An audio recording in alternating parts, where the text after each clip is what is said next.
오늘의 강의는 회계감사 계약, 즉 Audit Engagements입니다. 회계감사가 어떻게 시작되고 또 어떤 책임과 기준이 적용되는지 그 핵심적인 내용을 좀 살펴보겠습니다.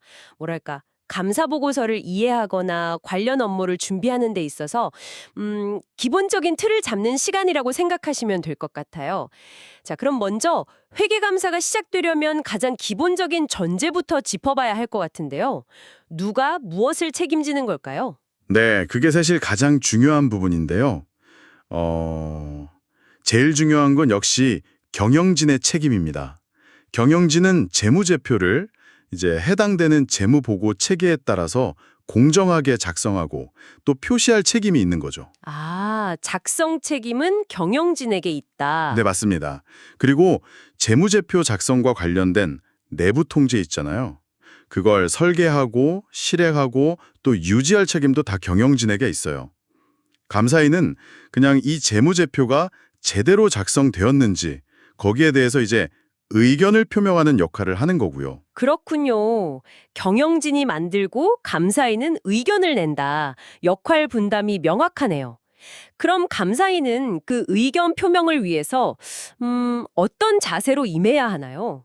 네, 감사인은 기본적으로 전문가적 판단, 그리고 전문가적 회의주의, professional skepticism, 이걸 계속 유지해야 합니다. 전문가적 회의주의요. 약간 좀 어렵게 들리는데요. 뭐냐면요. 그냥 단순히 경영진이 정직하다, 이렇게 믿는 것만으로는 좀 부족하다는 거예요. 항상 왜? 라는 질문을 가지고 이게 맞나? 의문을 가지고 충분하고 또 적합한 감사 증거를 확보해야 한다는 거죠. 그냥 주는 대로 믿지 말고 항상 의심하고 확인하라 이런 거군요. 그렇죠.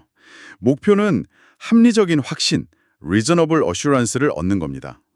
여기서 중요한 건 이게 절대적인 확신, absolute assurance는 아니라는 거예요.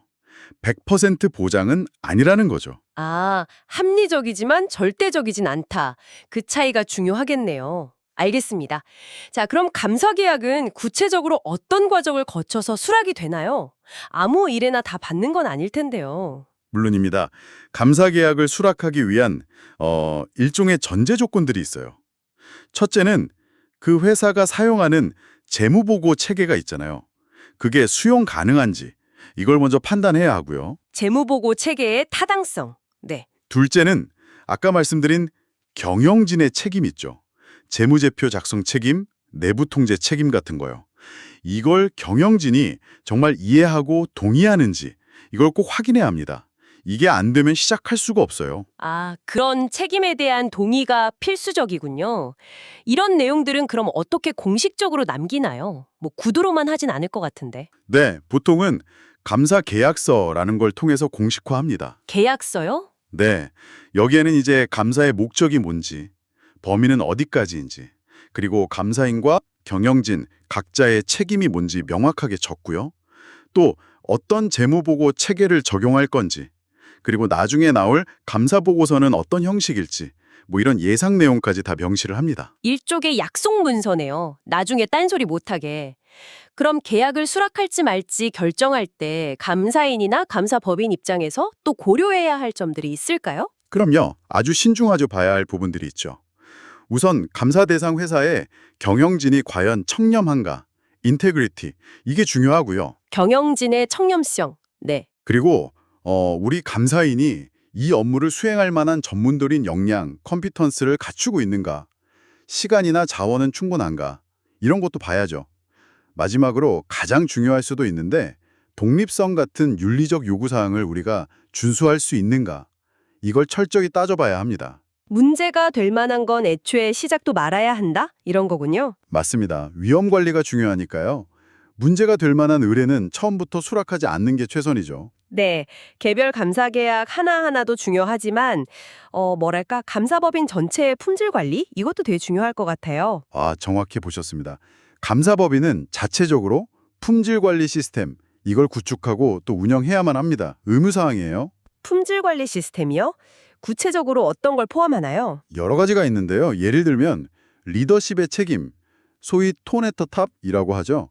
위에서부터 품질을 강조하는 문화, 이것도 중요하고요. 또 윤리적 요구사항 준수, 특히 독립성 확보, 그리고 인력 관리, 그러니까 교육이나 채용 같은 거요. 감사 수행의 일관성을 어떻게 확보할 건지, 그리고 이 모든 시스템이 제대로 작동하는지 주기적으로 모니터링하는 절차, 뭐 예를 들면 동료 검토 피어 리뷰 같은 거요. 이런 것들이 다 포함됩니다. 와, 정말 체계적이네요. 단순히 개개인 감사인의 역량에만 의존하는 게 아니라 시스템으로 품질을 관리하는 거군요. 네, 그렇죠. 그래야 감사 품질을 일관되게 유지할 수 있고 결국 시장의 신뢰를 얻을 수 있으니까요. 필수적인 요소입니다. 오늘 쭉 들어보니까 회계감사 계약이라는 게 단순히 숫자 확인하는 걸 넘어서서 명확한 책임 분담, 또 엄격한 기준 위에서 이루어진다는 걸 알겠습니다. 맞아요. 계약 수락부터 시작해서 감사 수행, 그리고 법인 차원의 품질 관리까지 보이지 않는 곳에서 많은 절차와 고민이 있는 거죠. 네, 오늘 감사 계약의 기본 책임, 수락 과정, 품질 관리에 대해 알아봤는데요. 정말 유익한 시간이었습니다. 마지막으로 청취자분들께 이런 질문을 한번 던져보고 싶습니다. 왜 이렇게까지 절차와 기준을 강조하는 걸까요? 그건 결국 신뢰 때문입니다. 여러분이 보시는 그 감사 보고서 한 장 뒤에는 오늘 저희가 이야기 나눈 이런 모든 책임과 절차, 전문가적 판단과 고민들이 녹아 있다는 거죠. 아, 신뢰. 핵심이네요. 네. 다음번에 혹시 감사 보고서를 보실 기회가 있다면 그 보고서가 나오기까지의 과정을 한번 떠올려 보시는 건 어떨까요? 아마 그 정보의 의미가 좀 더 깊이 다가오지 않을까 싶습니다.